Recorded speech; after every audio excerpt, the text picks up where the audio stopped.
માતાના મઢ જાગીર ટ્રસ્ટ દ્વારા સંચાલિત Ashapura education and medical trust સંચાલિત નલિયાની વીએલ હાઈસ્કૂલનું સંચાલન સંભાળ્યા બાદ નલિયાના શિક્ષણ પ્રેમી નાગરિકો સાથેની બેઠકમાં ટ્રસ્ટના ટ્રસ્ટી ખેંગારજી જાડેજા અને અબડાસાના ધારાસભ્ય પ્રદ્યુમનસિંહ જાડેજા દ્વારા શિક્ષણમાં સુધાર સાથે હાઈસ્કૂલના નવા ભવનનું આશરે 4 થી 5 કરોડના ખર્ચે નવનિર્માણ કરવાની જાહેરાત કરવામાં આવી હતી.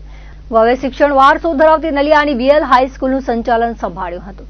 હાઈસ્કૂલ પરિસરમાં નલિયાના શિક્ષણ પ્રેમી નાગરિકો સાથેની એક બેઠક યોજાઈ હતી, જેમાં વીએલ હાઈસ્કૂલના શિક્ષણમાં સુધાર સાથે જર્જરિત બનેલ હાઈસ્કૂલના મકાન તોડી તેની જગ્યાએ નૂતન ભવન નિર્માણ અંગે સંચાલક સંસ્થા દ્વારા થનાર નવનિર્માણની માહિતી આપતા ટ્રસ્ટી ખેંગારજી જાડેજાએ જણાવ્યું હતું કે અબડાસાને પીએમ જાડેજા જેવા સક્રિય ધારાસભ્ય મળ્યા છે.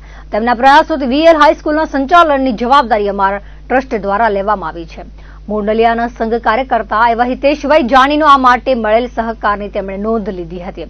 નલિયાની અપેક્ષા મુજબ અને માતાજીની કૃપાથી નૂતન ભવન નિર્માણ સહિતની વિવિધ વિસ્તરણના કાર્યોની તેમણે માહિતી આપી હતી. સૌનો સાથ સહકાર તેમાં જરૂરી હોય, નલિયાવાસીઓએ આ કાર્ય માટે સહકાર આપે તેવી તેમણે અપીલ કરી હતી.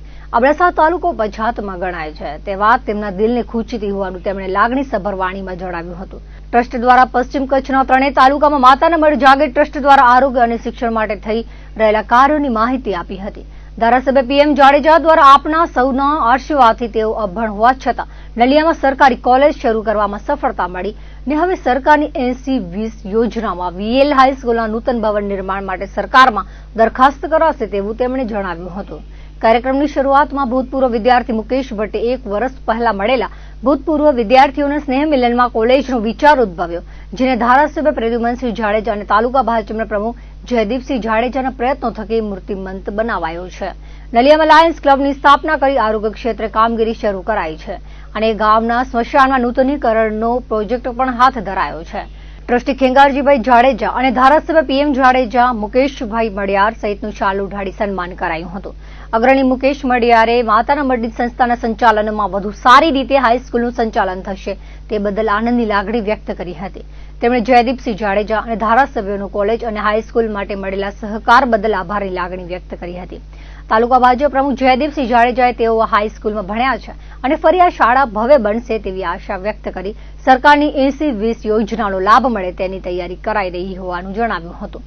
નલિયાના કોઈ પણ કાર્ય માટે ભુજ રહેતા હોવા છતાં ખડેપગે હાજર રહેતા બ્રહ્મ સમાજના અગ્રણી જયપ્રકાશભાઈ ગોરે નલિયાનું નામ પાંડુરંગ દાદાના સૂત્ર મુજબ હજુ વધુ ઉજળું બનશે તેવું જણાવી શિક્ષણ માટેની કપરી સ્થિતિની ચિંતા કરનાર ધારાસભ્ય અને જયદીપસિંહના કાયમ માટે મળતા સહકારને બિરદાવ્યો હતો.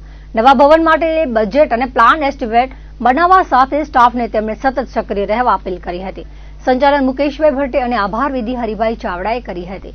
આ પ્રસંગે કચ્છી ભાનુશાલી ઉધવરામ સત્સંગ મંડળ પ્રમુખ હરિભાનુશાલી, ભરતસિંહ વેલુભા જાડેજા, તારાચંદ ઠક્કર, ગિરીશભાઈ સોનાઘેલા, મધુકાંત ઘેડા, નારાયણજી ઠક્કર, એડવોકેટ ભરત હોથી, સચિન જોશી, ચંદુ ઠક્કર, તુલસી ગોસ્વામી, અબ્દુલ મેમણ, ગુલામ મિસ્ત્રી, હર્ષ જાડેજા, રાજેશ શાહ સહિતના શિક્ષણ પ્રેમીઓ ઉપસ્થિત રહ્યા હતા.